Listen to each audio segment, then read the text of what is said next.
இன்னொன்னையும் சொல்றேன்.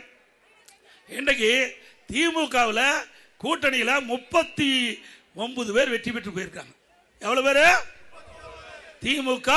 திமுக கூட்டணி கட்சி சேர்ந்த 39 பேர். இவர்கள் போய் எத்தனை வருஷம் ஆச்சு? இப்போ கிட்டத்தட்ட நாடாளுமன்ற தேர்தல் 24 முடிஞ்சதில்ல, 25. அதுக்கு முந்தையும் 19 ஜெயிச்சாங்கல்ல. ஏதாவது தமிழ்நாட்டு மக்கள் குரல் கொடுத்தாங்களா? அங்கெல்லாம் பெஞ்ச தேய்ச்சிக்கிட்டு இருக்கிறாங்க. நீ போறது ஒண்ணுதான், போகாதது ஒண்ணுது. உங்களுக்கு ஓட்டு மக்கள் ஓட்டு போடுறது வேஸ்ட். உண்மைதானே? என்ன போய் தமிழ்நாட்டு மக்களுக்காக நாடாளுமன்றத்தில் குரல் கொடுத்து அழுத்தம் கொடுத்து பெற்றுக்கிறீங்க? இதே அண்ணா திமுக இருந்தது, காவிரி நதிநீர் பிரச்சனை வந்தது.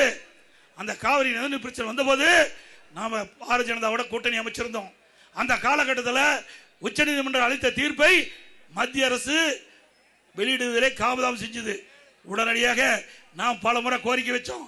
அப்ப மத்திய அரசு காலதாமம் செய்த காரணத்தில் தமிழ்நாடு மக்கள் விவசாயிகள் போராட தயாரானாங்க.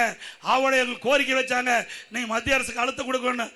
உடனே மத்திய அரசுக்கு அழுத்தம் கொடுத்து 22 நாட்கள் நம்முடைய 37 நாடாளுமன்றங்கள் நாடாளுமன்றத்தையே ஒத்தி வச்சோம்.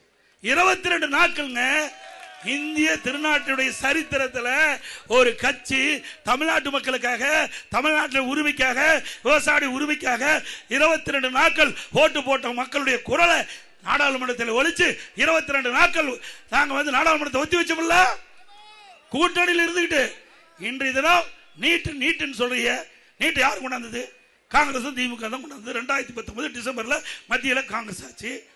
திமுக இருக்கிற காந்தி செல்வன் சுகாதார இணையமைச்சர். அப்பதான் நீட்டை கொண்டாந்தீங்க. கொண்டாந்தது அவர் தான், எதுக்குறது அவர் தான். யாரு கொண்டாந்தது, எதுக்குறதோ எப்படி பாருங்க, டபுள் கேம் ஆடுறாங்க. இதை பத்தி ஏதாவது நாடாளுமன்றத்தில் குரல் கொடுத்து ஒத்தி வச்சிருக்கீங்களா?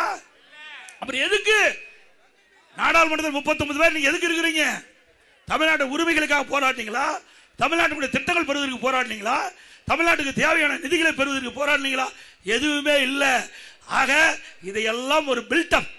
இன்றைக்கு இந்த முதலமைச்சர் பில்டப் கொடுத்துட்டு வருகின்ற தேர்தலில் மக்களை ஏமாற்றி வாக்குகளை பெறுவதற்கு தந்திரமாக எடுக்கின்ற நாடகம் மக்கள் புரிந்து கொண்டார்கள் என்பதை இந்த நேரத்திலே தெரிவித்து